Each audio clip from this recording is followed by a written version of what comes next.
بسم اللہ الرحمن الرحیم۔ السلام علیکم ورحمۃ اللہ وبرکاتہ۔ امید ہے کہ تمام چاہنے والے خیر و عافیت کے ساتھ ہوں گے۔ دعا ہے اللہ آپ سب کو خوش رکھے، آباد رکھے، شاد رکھے۔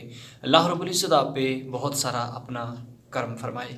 پیارے ساتھی، ایک نئی اور اہم ویڈیو کے ساتھ آج میں آپ کی خدمت میں حاضر ہوں۔ آج کی ویڈیو جو ہے وہ کس بارے میں ہے کہ دشمن کے وار سے، دشمن کے شر سے اور دشمن کی ہر قسم کی چال سے محفوظ رہنے کا طریقہ۔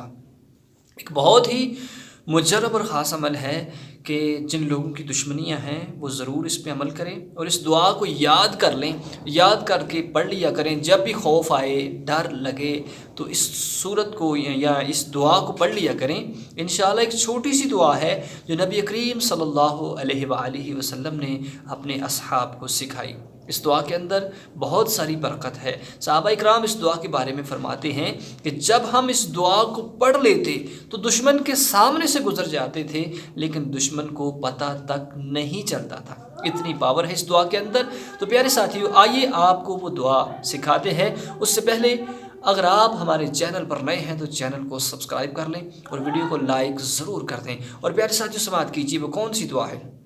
وہ دعا ہے بسم اللہ الرحمن الرحیم، اللہم انا نجعلک فی نحورہم ونعوذ بک من شرورہم۔ اس دعا کو پڑھ لینا ہے اور جتنا ہو سکے اسکرین کے اوپر بھی لکھی ہوئی آپ کو نظر آ رہی ہے، اس کو یاد کر لیجئے اور جب بھی ڈر ہو پڑھ لیا کریں۔ انشاءاللہ دشمن کی زبان کے اوپر بھی تالا لگ جائے گا اور دشمن کے ہر قسم کے وار سے بھی آپ محفوظ رہیں گے۔ صلو علی الحبیب صلی اللہ تعالی علی محمد۔